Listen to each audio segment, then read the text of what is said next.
45 દિવસ સુધી ઘરના બાથરૂમની નીચે દફન રહ્યું મોટું રહસ્ય। આગ્રામાં પત્નીએ જ પતિની હત્યા કરી લાશને બાથરૂમમાં દાટી દીધી અને 1.5 મહિના સુધી પોલીસને પણ ગુમરાહ કરતી રही। જ્યારે ખાખીએ બાથરૂમનું ચણતર તોડ્યું ત્યારે સામે આવ્યું એક ખોફનાક પાપ। જોઈએ ઘરનું બાથરૂમ કે મોતનું કબ્રસ્તાન।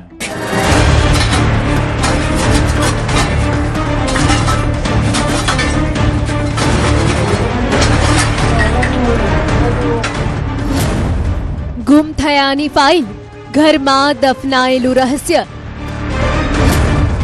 બાથરૂમની નીચે પતિની કબર, ઘર બહાર પોલીસનો કાફલો, બંધ દરવાજો અને પછી સીધું બાથરૂમમાં શરૂ થયેલું ખોદકામ। કારણ કે પોલીસે કોઈ પુરાવા નહીં પરંતુ 45 દિવસથી ગુમ થયેલા માણસને શોધવા આવી હતી। આગ્રાના સિકંદર વિસ્તારમાં સુરેન્દ્ર શર્માનો ગુમ થયાનો કેસ જેમ જેમ આગળ વધ્યો તેમ તપાસની દિશા ઘરની 4 દિવાલો સુધી પહોંચી અને શંકાની સોય सीधी पत्नी रूबी पर अटकी। दिनांक 26/5/2026 को थाना सिकंदरा पे एक सुरेंद्र शर्मा नामक व्यक्ति की गुमशुदगी दर्ज की गई। इस गुमशुदगी के क्रम में पुलिस द्वारा जांच की गई तो ये पाया गया कि मृतक की पत्नी द्वारा ही मृतक को मार के अपने बाथरूम में गाड़ दिया गया है एवं फर्श बनवा दी गई है। जमीननी नीचे છુપાયેલો ગુનો, શંકા, સ્ટેટમેન્ટ અને પાપનો સ્વીકાર। પોલીસે બાથરૂમનું પ્લાસ્ટર તોડાવ્યું, મજૂરો દ્વારા જમીન ખોદાવવામાં આવી અને થોડા સમય પછી માટીની નીચેથી બહાર આવ્યું સુરેન્દ્રનું કંકાલ।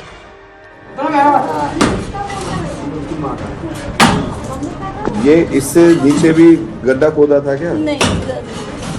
ये इतना ही था लेवल? આખા ઘરમાં દુર્ગંધ ફેલાઈ ગઈ। જ્યારે આખી કાર્યવાહીનું વિડીયો રેકોર્ડિંગ પણ કરવામાં આવ્યું। પોલીસ તપાસમાં સામે આવ્યું કે હત્યા બાદ મૃતદેહને બાથરૂમમાં જ દાટી ઉપરથી ફરી પ્લાસ્ટર કરી દેવાયું હતું જેથી કોઈને શંકા પણ ન જાય।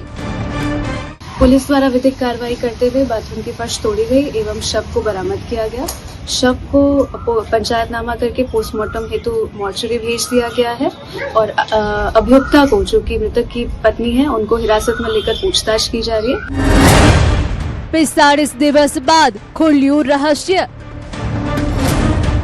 જુઠ્ઠાણા તૂટ્યા, રહસ્ય બહાર આવ્યું।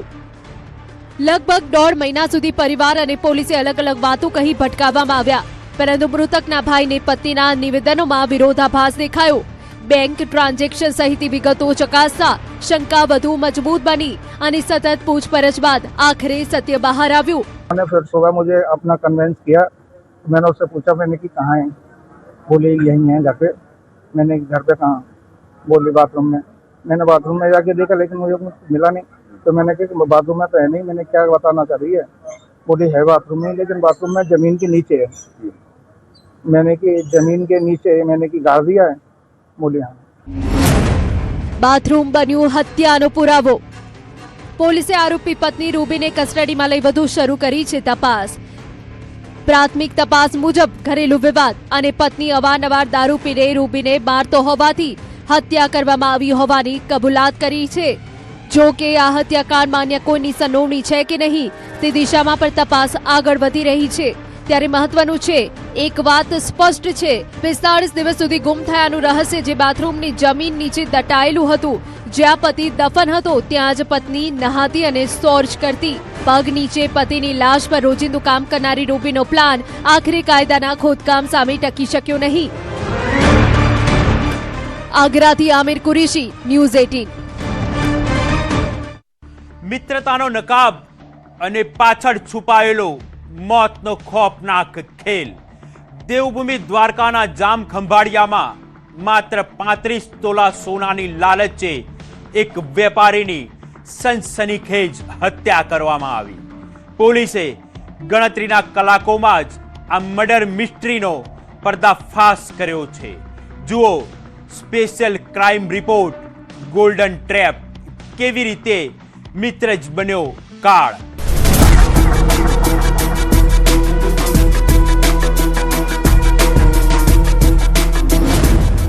સોનાની લાલચ, લોહિયાળ અંજામ, વિશ્વાસ વેપાર અને મોતનો સોદો. કાચા રસ્તા પર દોડી રહેલી પોલીસની જીપો. જાડી જાંકરામાં ઉભેલા પોલીસ કર્મચારીઓ અને દોરડાથી બાંધેલો આરોપી. કારણ કે આ માત્ર હત્યાનું સ્થળ ન હતું, આ એ જગ્યા હતી જ્યાં મિત્રતાની ઓળખાણને લાલચે લોહિયાળ અંત આપ્યો હતો.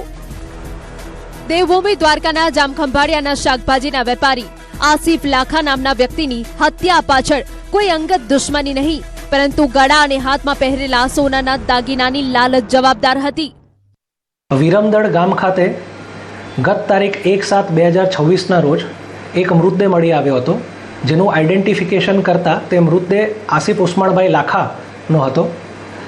આ બાબતની તે જ સમયે ફરિયાદ દાખલ કરવામાં આવી અને ફરિયાદમાં જે મરણ જનાર છે એની લૂંટ કરવાના ઈરાદે હત્યા કરી હોય તે પ્રમાણેની ફરિયાદ દાખલ કરવામાં આવી હતી. પૂર્વ આયોજન પછી ખૂની સફર, મર્ડર સ્પોટ પર રિકન્સ્ટ્રક્શન, પાપીની કબૂલાત. પોલીસ તપાસમાં ખુલ્યું કે મુખ્ય આરોપી હાજાભાઈ મૃતક આસિફ લાખાનો અગાઉથી પરિચિત હતો. વિશ્વાસ જીત્યા બાદ આસિફને પોતાની ઇકો કારમાં બેસાડી વિરમદળ રોડથી અરજણસર તળાવના એકાંત વિસ્તારમાં લઈ જવાયો. ત્યાં બોથડ પદાર્થ અને ધારદાર હથિયારોથી જીવલેણ હુમલો થયો. લોહીથી લથપથ મૃતદેહને જાડી પાછળ ફેંકી દેવામાં આવ્યો અને શરીર પરથી કિંમતી સોનાના દાગીના ઉતારી બંને આરોપીઓ ફરાર થઈ ગયા. તેને પોતાની ઇકો ગાડીમાં આગળ બેસાડી વિરમદળ રોડથી વિંજલપર ગામ તરફ જે રસ્તો જાય છે ત્યાં આવેલ અરજણસર તળાવ તરફના અંતરિયાળ વિસ્તારમાં લઈ ગઈ. ત્યાં તેની ઉપર બોથડ પદાર્થ તેમજ તીક્ષ્ણ હથિયારથી ઘા કરવામાં આવેલ, જેના પછી તેનું મૃત્યુ થયું હતું. અને ત્યારબાદ આ બંનેએ તેનો જે પણ એના સોનાના દાગીના છે એ ઉતારી ત્યાંથી તેને લઈ નાસી ગયા હતા. ટેકનોલોજીની ટ્રેકિંગ, ખોની સુધી પહોંચતી કડી. આ તરફ ચાલા ગુનેગારોનું ગણિત પોલીસની તપાસ સામે ટકી શક્યું નહીં. CDR analysis, tower dump, technical surveillance અને હ્યુમન ઇન્ટેલિજન્સના આધારે પોલીસે ગણતરીના કલાકોમાં મુખ્ય આરોપી હાજાભાઈ ભારમલભાઈ આસાણી અને કાયદાના સંઘર્ષમાં આવેલા એક કિશોરને ઝડપી પાડ્યા. ત્યારબાદ આરોપીઓને ઘટના સ્થળે લઈ જઈ સમગ્ર ઘટનાનું રિકન્સ્ટ્રક્શન કરાયું. ઝાડ નીચે માટીમાં સંતાડેલો રૂમાલ બહાર કાઢતા તેમાં મૃતકના સોનાના દાગીના, મોબાઈલ અને હત્યામાં વપરાયેલી છરી મળી આવી. લોહીના ડાઘ ધરાવતી કાર પણ પોલીસે કબજે કરી લીધી. આ બંને આરોપી પાસેથી જે સોનાની લૂંટ કરવામાં આવી હતી તે તમામે તમામ મુદ્દામાલ રિકવર કરવામાં આવ્યો છે, જેમાં સોનાના દાગીના આશરે 39 તોલા, જેની આશરે કિંમત 28 લાખ છે. તે ઉપરાંત રોકડ રકમ જેની કિંમત 17,200 છે, તેમજ મરણ જનારના 2 મોબાઈલ જેની કિંમત 10,000 રૂપિયા છે. આ ઉપરાંત ગુનામાં જે વાપરવામાં આવેલ ગાડી છે ઇકો ગાડી, તે પણ કબજે કરવામાં આવી છે, જેની કિંમત રૂપિયા 1 લાખ છે. આ કેસમાં પોલીસે અંદાજે 29 લાખથી વધુનો મુદ્દામાલ કબજે કર્યો છે. પરંતુ આ ઘટનાએ ફરી એકવાર સાબિત કર્યું છે કે જ્યારે લાલચ સંબંધો કરતા મોટી બની જાય ત્યારે વિશ્વાસનો સૌથી પહેલો શિકાર બને છે. હાલ પોલીસ સમગ્ર કાવતરામાં અન્ય કોઈની સંડોવણી છે કે નહીં તે દિશામાં આગળ તપાસ કરી રહી છે. દ્વારકાથી મુકુંદ મોકરિયા, ન્યૂઝ 18 ગુજરાતી. ભારતમાં રહીને પાકિસ્તાની આકાઓના ઇશારે ગદ્દારીનો ખોફનાક ખેલ. ગુજરાત ATSએ જૈશે મોહમ્મદના એક એવા મોડ્યુલનો પર્દાફાશ કર્યો છે જે ગુજરાત અને મધ્યપ્રદેશમાં આતંકી સ્લીપર સેલ તૈયાર કરી રહ્યું હતું. ખાખીના આ જબરદસ્ત સપાટા પર જુઓ અમારો આ સનસનીખેજ અહેવાલ. મિશન દારુલ ઇસ્લામ. ખાખીએ કેવી રીતે તોડ્યું જેહાદી નેટવર્ક.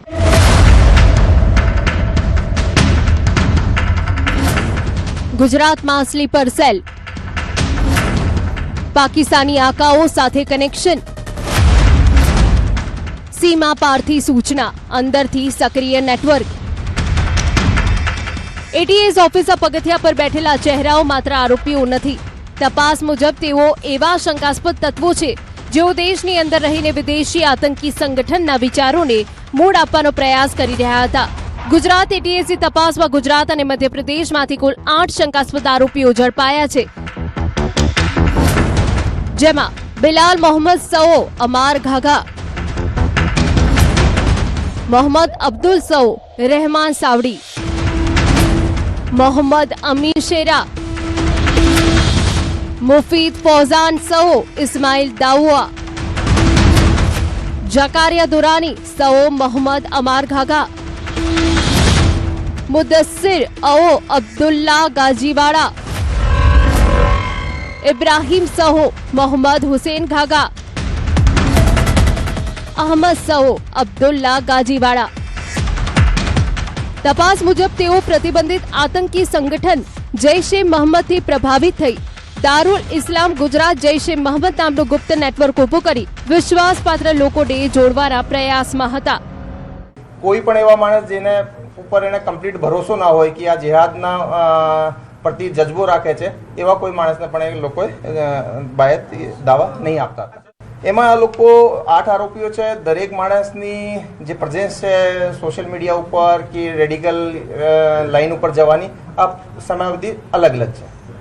કીધા કે આજે છે એની અંદર જે અહેમદ અને ઇબ્રાહિમ છે એ દોનો બંને મતલબ મેન આ લોકો એ પૂરા ગ્રુપના અહીંયાના લીડર કહી શકાય એવા માણસો હતા। નહીં, એવો અમદાવાદનો આ એરિયાનો કંઈ અમને હાલ સુધીના આના ટેકનિકલ ડેટાથી કંઈ મળ્યો નથી, આના ઇન્ટ્રોગેશનમાં પણ કંઈ આવ્યો નથી। ગાડી ખરીદી હતી કે ખરીદવાના હતા? એ સેકન્ડ હેન્ડ ગાડી ખરીદી લીધી હતી, એને પણ સીઝ કરવામાં આવેલ છે।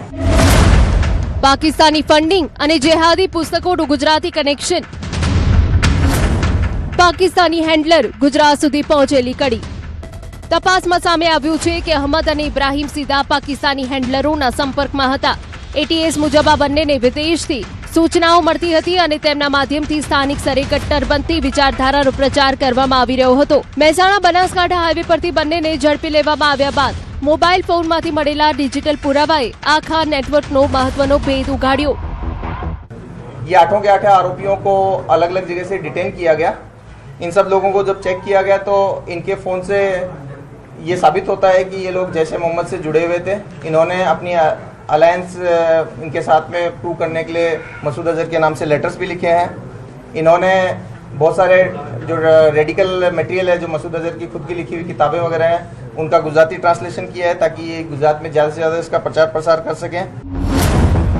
મોબાઈલમાં ઝેર, સાહિત્યમાં કાવતરું, વડોદરામાં સિક્રેટ મીટિંગ, ટાર્ગેટ પર શું હતું?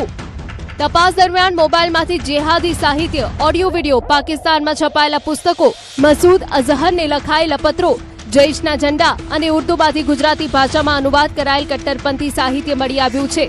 તપાસમાં એવો પણ ખુલાસો થયો છે કે આ નેટવર્કને આશરે 3 લાખ રૂપિયાનું ફંડિંગ મળ્યું હતું, જેના આધારે એક 4-વ્હીલર ખરીદવામાં આવી।